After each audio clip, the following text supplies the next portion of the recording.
Hey everyone, Harry here to talk about some really incendiary taped footage of Nancy Pelosi in the day of and the days after the January 6th attempted coup.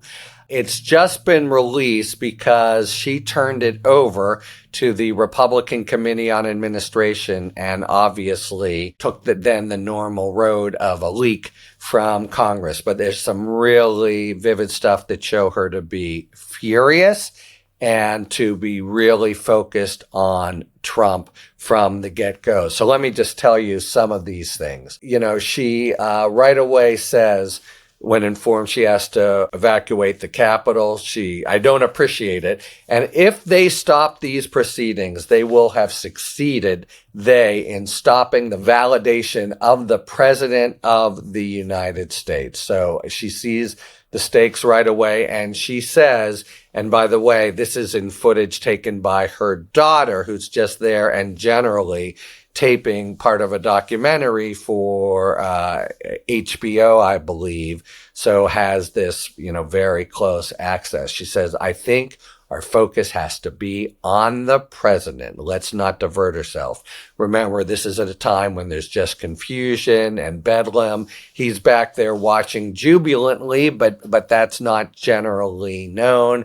And Pelosi right away zeroes in on him. And, we now think of Pelosi, I think rightly, after the latest with the Democratic switch in the ticket as being really an exceptionally powerful speaker, and that's already a very powerful position, but who's really influential on sort of what happens. And indeed, she becomes really the moving force behind the January 6th Select Committee and the like.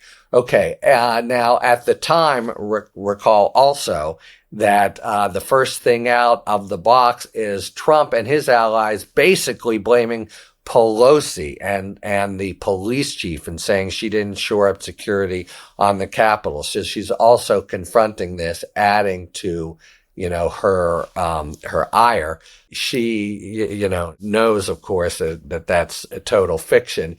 Here's maybe the number one clip that we're going to be hearing. The whole thing, there's about an hour of tape that her daughter Alexandra was able to secure, and it's just in live stuff on the 5th, 6th, and 7th. But later on the 6th, she says, "I just feel sick what he did," and obviously Trump, to the Capitol and the country today.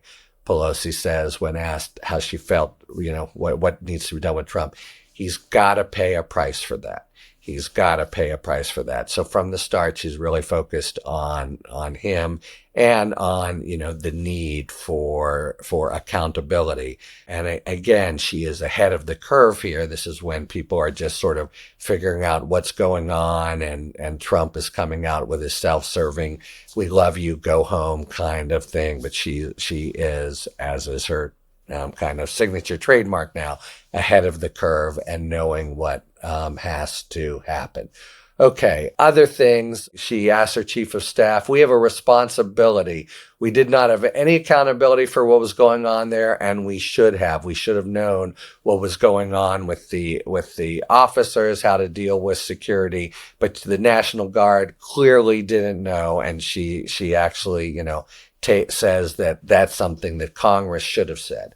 All right. Now, so she that's the real, I think, most sort of red hot stuff is what she's actually saying. He's got to pay a price, zeroing in on Trump as the actor on the actual 6th. But the next day, she tells her staff, look, we're not going to say we're going to impeach him, because we don't know if all the Dems will be with us. That's at least the first point.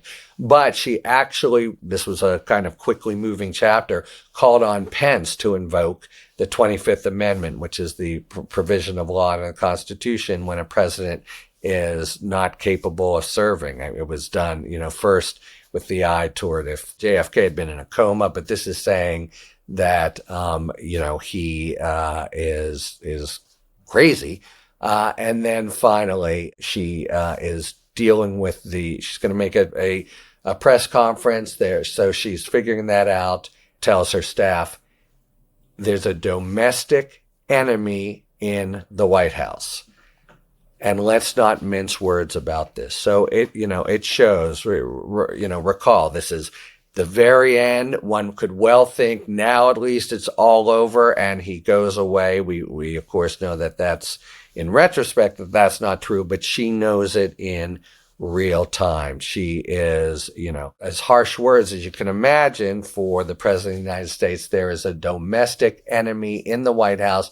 Let's not mince words. And she calls for him to be constitutionally disabled. And she, right away says he's got to pay a price.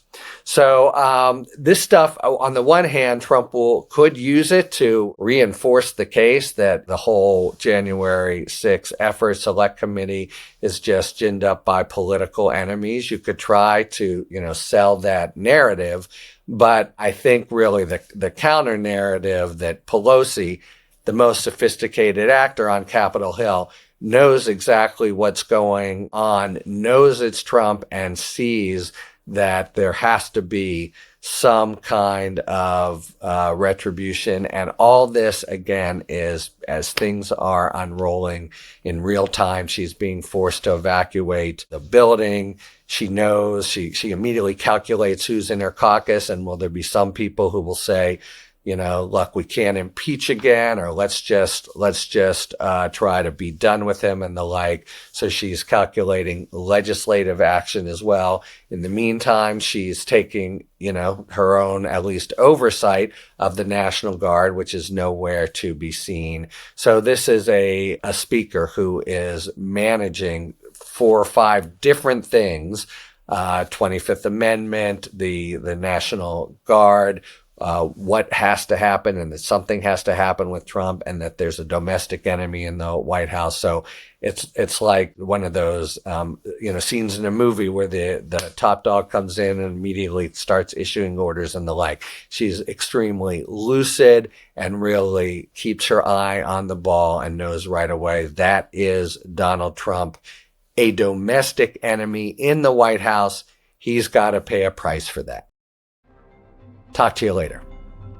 Thanks for tuning in.